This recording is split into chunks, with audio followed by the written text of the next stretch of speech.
Welcome to DTV news. సాగులో ఉన్న వ్యవసాయ భూములకే రైతు బంధు ఇవ్వాలని భద్రాచలం ఎమ్మెల్యే తెల్లం వెంకట్రావు నేడు ములుగు జిల్లా పరిషత్ సర్వసభ్య సమావేశంలో పాల్గొని మాట్లాడుతూ అన్నారు. అలాగే రైతు బంధు పథకంలో కూడా కొన్ని మార్పులు 10 ఎకరాలు ఉన్న రైతుకు ఇస్తే సరిపోతుందని, అంతకంటే ఎక్కువ ఎకరాలు ఉన్న భూములకు రైతు బంధు నిలిపివేయాలని సూచించారు. రైతు బంధు పథకం రైతులకు ఎంతో మేలు చేస్తుందని అన్నారు. ఈ కార్యక్రమంలో జిల్లా collector Divakar TS, ZP chairman B Nagajyothi, అదనపు కలెక్టర్ శ్రీజ, సిఇఓ శ్రీనివాస్, జిల్లా వ్యవసాయ శాఖ అధికారి విజయ్ చంద్ర, జిల్లా అధికారులు, జెడ్పీటీసీలు, ఎంపీపీలు పాల్గొన్నారు. ఆ విలువ ఇక్కడ 10 ఎకరాలు ఉన్న 15 ఎకరాలు ఉన్న ఏజెన్సీ ప్రాంతాల్లో గాని, మారుమూల గ్రామీణ ప్రాంతాల్లో గాని, పంటలు వర్షాలు బోర్లు పడనటువంటి ప్రాంతాలు గాని, అక్కడ ఎన్ని ఎకరాలు ఉన్నాయి, 20 ఉన్నాయి, 30 ఎకరాలు ఉన్నది, కానీ పంటలు పండవు. మరి అటువంటి పేద రైతులకు అక్కడ ఒక ఎకరం విలువ చాలా కోట్లలో ఉంటది, 100 కోట్లలో ఉంటది హైదరాబాద్ లో. మరి ఇక్కడ గ్రామీణ ప్రాంతం ములుగు జిల్లాలో చాలా వెనుకబడినటువంటి ప్రాంతాలు, ఆదివాసీ గ్రామాలు ఉన్నాయి. అలాగే కేవలం భూమి మీద ఆధారపడినటువంటి రైతు కుటుంబాలు ఎక్కువ ఉన్నాయి. మరి ఇట్లాంటప్పుడు మనం 5 ఎకరాలకే సూచించకపోతే మరి వారి పరిస్థితి ఏమిటి? అదొకటి. దీన్ని మీరు ఎట్లా అంటే పాయింట్ వరకే చెప్పండి. ఊరికే మనము డిస్కషన్ అంటే వెళ్తుంది. ఇప్పుడు మనము కొన్ని అంశాలు అనుకున్నాం. ఫస్ట్ లిమిట్ అనేది 5 ఎకరాలు ఉండాలా, 10 ఎకరాలు ఉండాలా, 15 ఎకరాలు. మనం పాయింట్ వారిగా ఒక రెజల్యూషన్ చేసుకోవచ్చు. మొదటిది లిమిట్ ఏమైనా ఉండాలా, దాని గురించి మనందరి అభిప్రాయం ఏంటి. రెండోది, ఒక రైతు ఇన్కమ్ ట్యాక్స్ హోల్డర్ అయి ఉంటే, కొందరు ఫర్ ఎగ్జాంపుల్ నిజంగా ఉంటారు రైతులు, ఎవరికైనా రైతులకి ఒక కారు ఉండొచ్చు, ఒక వేరే ఉండొచ్చు, వాళ్ళు కూడా ఆశ ఉంటది కదా, ఎవరికైనా కార్లలో తిరగాలి, ఇల్లు ఉంటారు. కొన్ని లీగల్ పర్పస్ కోసం ఇన్కమ్ ట్యాక్స్ కూడా కడతారు. సో ఇన్కమ్ ట్యాక్స్ కట్టిన వాళ్ళని మనం కన్సిడర్ చేయాలా వద్దా, రెండో పాయింట్. మూడో పాయింట్, మనము ఇప్పుడు చెప్పినట్టు పంట వేసే వాళ్ళకి మాత్రమే ఇవ్వాలా, వేయని వాళ్ళకి ఇవ్వాలా, ఎటువంటి కారణంలో వేయలేకపోతారు. ఎందుకంటే మనకంటే మీరు చాలా ప్రజల్లోనే ఉంటారు, 24 గంటలు. మీ అమూల్యమైన అంశాలు మనకి ప్రతి ఒక్కటి ఇంపార్టెంట్ అవుతుంది. మనము రెజల్యూషన్ లాగా రాసి మన జెడ్పీ ఇట్లా తీర్మానం చేసింది అని పాయింట్ వారిగా ఏమేమి పాయింట్ అంశాలు డిస్కషన్ చేయాలి అంటే అందరి ఒపీనియన్ తీసుకోండి. అట్లా ఓకే, పాయింట్ బై పాయింట్ మీరు వెళ్ళండి.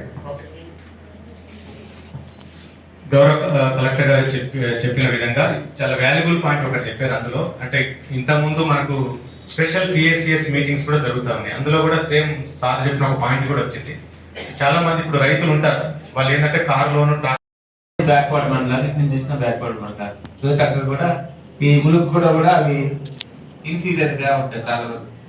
ఇప్పుడు కాస్త బెటర్ దెన్ ద ప్రీవియస్. ఎందుకంటే చాలా వరకు బ్రిడ్జి లేనప్పుడు చాలా వాళ్ళు భద్రాచలం రావడానికి ఒక 3-4 అవర్స్ పట్టేది.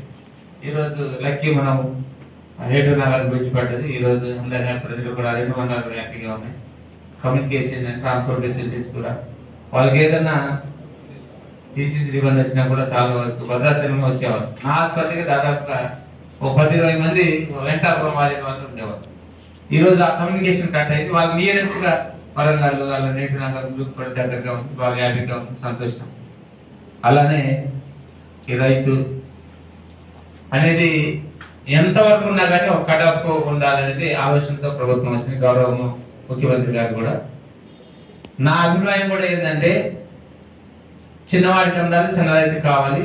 అలానే ఎక్కడో 100 ఎకరాలు వెళ్ళిపోయి ఎక్కడో కూర్చున్న వాడికి అవసరం లేదు. అది కటప్ అనేది, ఒక కటప్ అనేది ఉండాలి. 100 ఎకరాలకి ఇవ్వకుండా ఓ 10 ఎకరాల లోపల ఇచ్చి, నా ఆలోచన అయితే 10 ఎకరాల లోపల ఇస్తే ఈ లోపల రైతులంతా చాలా వరకు 80-90% 10 ఎకరాల లోపలే ఉంటారు దాదాపు ప్రజలు. అలానే చాలా వరకు ఏంటంటే ఇంకొక అపోహ ఏంటంటే నాకు 20 ఎకరాలు ఉందనుకో అసలు రాదని ఆలోచనలో కూడా చాలా మంది ఉన్నారు. అక్కడ ఏంటంటే 10 ఎకరాలకి కూడా ఇస్తే ఆయన కూడా 20 ఎకరాలు ఉన్న వాడు కూడా 10 ఎకరాలు, ఇది 10 ఎకరాలు లోపించి. మరి ఇంకోటి ఏంటంటే సాగు చేస్తే బాగుంటుంది. రుచిగా ఖచ్చితంగా మనం సాగు చేయకుండా చాలా వరకు అంటే ప్రభుత్వం మన ఒక మంచి ఉద్దేశంతో, సరే మనం ప్రభుత్వం వెళ్ళిపోయిన ప్రభుత్వం కానీ లాస్ట్ ప్రభుత్వంగా నీ ప్రభుత్వంగా ఒకటే ఆలోచన. ఆ రోజు నిజంగా యూనివర్సల్గా మంచిగా అందరికి వెళ్ళి పండించిన పండుకున్నాం.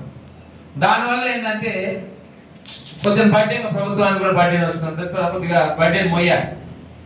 మనం రోడ్లు ఉన్నా ఇది రకరకాలుగా ఉన్నా కానీ అది గొడ్డలు ఉన్నా మెట్టలు ఉన్న వాటికి అన్నిటికీ ఇచ్చాం.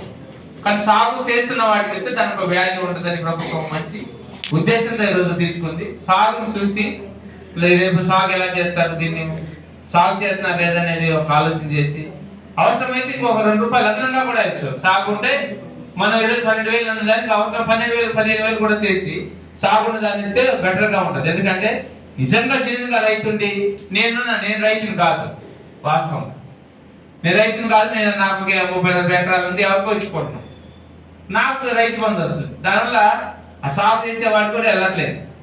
ప్రభుత్వాన్ని కూడా ఒక ఆలోచన మంచి ఆలోచన చేసింది. ఈరోజు ఒక కటాఫ్ అనేది పెద్ద చిన్న రైతులందరూ కూడా 10 ఎకరాల లోపల ఒక 80% 10 ఎకరాల లోపల ఉంటారు. 10 ఎకరాల లోపల కటాఫ్ రేట్ పెట్టి ఏదైతే ఇప్పుడు ప్రభుత్వం మంచి ఆలోచనకు వచ్చింది.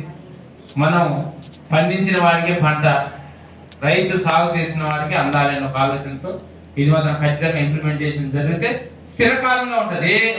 ఏ సంక్షేమ పథకం పెట్టినా ఏ స్కీమ్ పెట్టినా కానీ ఇది ఏ ప్రభుత్వానికి బడ్జెట్ ఉండదు, మరియు రైతుకి చేస్తున్న రైతు కూడా బడ్జెట్ ఉండదు. ఈరోజు ఖచ్చితంగా ఇన్ టైంలో మనం ఇవ్వగలిగి ఈ జూన్ నెలలో ఇచ్చేది రాష్ట్రం మనం ఈ రోజు మే నెలలో ఇవ్వగలిగి ప్రభుత్వం.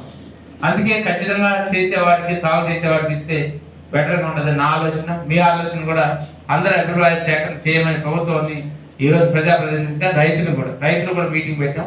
రైతుల్లో కూడా అభిప్రాయ సేకరణ జరుగుతుంది.